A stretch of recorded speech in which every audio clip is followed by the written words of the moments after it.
परीक्षा पुढे ढकलली असली तरी इतर मागण्यांसाठी पुण्यातले विद्यार्थी आंदोलनावर ठाम आहेत। त्यामुळे विद्यार्थ्यांनी आंदोलन सुरूच ठेवलेलं आहे। परीक्षा पुढे ढकलली असली तरी ती किती दिवस पुढे ढकलली याचं नोटिफिकेशन काढण्याची मागणी सुद्धा विद्यार्थ्यांनी केली आहे। त्यामुळे उपोषणाला बसलेल्या विद्यार्थ्यांनीही आपलं उपोषण अजूनही कायमच ठेवलंय। या आंदोलन दरम्यान काही विद्यार्थ्यांना भोवळ सुद्धा आली, त्यामुळे त्यांना उपचारासाठी पोलिसांनी रुग्णालयात नेलंय।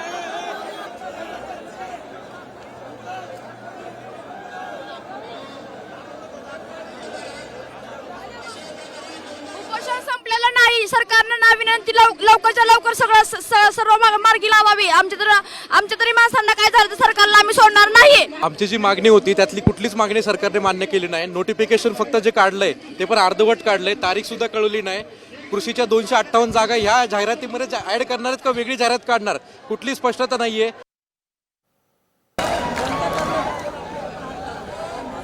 तर एमपीएससीच्या विद्यार्थ्यांच्या नेमक्या मागण्या काय आहेत ते आपण पाहूयात। परीक्षा किती दिवस पुढे ढकलली त्याचं नोटिफिकेशन काढा। कृषीच्या 258 जागांसाठी जाहिरात प्रसिद्ध करा। कंबाईन्ड ग्रुप बी आणि सी च्या 15,000 जागांची जाहिरात काढा। राज्यसेवेच्या 1500 जागांची जाहिरात सुद्धा प्रसिद्ध करा। आणि कृषी सेवा 2021-22च्या परीक्षेत निवडलेल्या विद्यार्थ्यांना नियुक्त्या द्या। तर पुण्यातल्या आंदोलनानंतर एमपीएससीनं राज्य सेवा पूर्व परीक्षा पुढे ढकलण्याचा निर्णय घेतलाय। एमपीएससीची 25 ऑगस्टला होणारी परीक्षा आता पुढे ढकलण्यात आली आहे। महाराष्ट्र लोकसेवा आयोगानं आजच्या बैठकीत हा महत्त्वाचा निर्णय घेतलाय। याबाबत ट्विट करत आयोगानं माहिती दिली असून परीक्षेची नवी तारीख लवकरच जाहीर केली जाईल असं सुद्धा या ट्विटमध्ये म्हटलंय। दरम्यान उपमुख्यमंत्री देवेंद्र फडणवीस यांनी ट्विट करत एमपीएससीचे आभार सुद्धा मानलेत।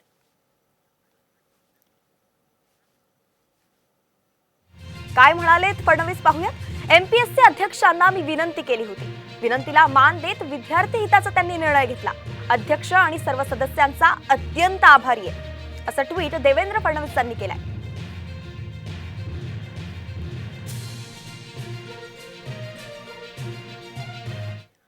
दरम्यान काँग्रेस एमपीएससीच्या परीक्षार्थींना वेठीला धरत असल्याचा आरोप भाजपच्या रुपाली ठोंबरे यांनी केलाय। सरकारनं आणि एमपीएससी आयोगानं विद्यार्थ्यांच्या मागण्या मान्य केलेल्या आहेत, मात्र काँग्रेस आंदोलन पेटवण्याचा प्रयत्न करत असल्याचा आरोपच ठोंबरेंनी केलाय।